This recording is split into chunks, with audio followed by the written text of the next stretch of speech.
Pete Davidson, the 31-year-old comedian, recently shared some thoughts on modern dating and how technology is reshaping the way people connect. In an interview with Variety, Davidson lamented the impact of dating apps and social media on romance, admitting that he longs for the days of more traditional ways of meeting and getting to know people. Dating apps are just so dismissive, he said, referring to the quick, swipe-driven nature of digital romance. It's just like, no. Yes. No. That's so rude. Like, you don't even know this person, you know?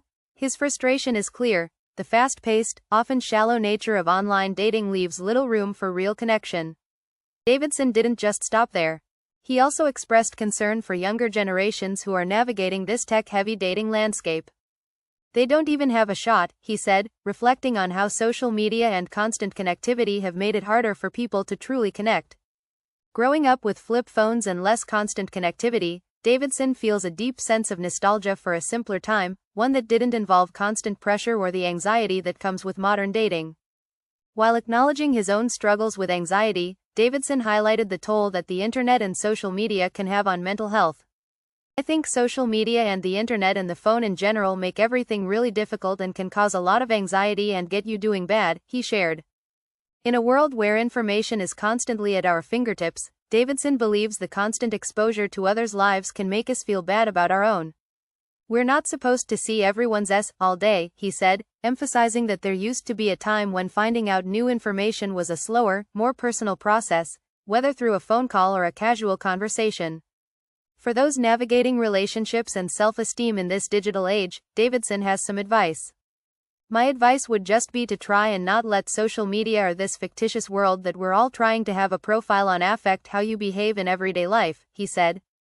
He suggests that being true to oneself, rather than trying to match a curated online persona, is key.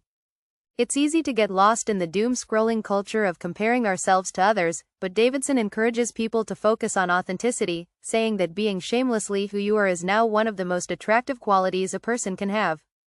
Davidson's take on dating is refreshingly real. He doesn't buy into the idea that we need to be constantly connected or in the know about everything happening online. We put a lot of pressure on ourselves because of the internet, he observed, adding that it's okay to not have access to everyone's personal details all the time. In fact, he believes this pressure is one of the main reasons people struggle with dating today. Perhaps most telling, Davidson has made a conscious choice to stay away from social media. For him, it's not just about avoiding the toxic aspects of online life, but also protecting his personal space. I just think social media and the internet in general is the devil, he said bluntly. It's no surprise, then, that his decision to avoid social media is also tied to a desire for privacy, especially regarding his love life. Davidson's high-profile relationships, including his brief engagement to Ariana Grande and romances with Kate Beckinsale, Kim Kardashian, and others, have been heavily scrutinized by the media. I'm not on Instagram, I'm not on social media. I'm not, like, flexing, he explained. For him, keeping a low profile is the best way to avoid unnecessary public judgment. Davidson's romantic history has been well documented, with media often focusing on his high-profile relationships. From his whirlwind romance with Ariana Grande to his more recent love life with model Elsie Hewitt, Davidson's personal life has often been the subject of intense public fascination. However, he remains steadfast in his belief that true connections are built in person, not online. It's so worth it to talk to a human and see that there is goodness in the world, he urged. While Davidson's perspective might seem like a throwback to a simpler time, it's hard not to see the wisdom in his words. In a world where social media can often leave us feeling disconnected and anxious, perhaps there's something to be said for stepping back, embracing authenticity, and letting love unfold at its own pace.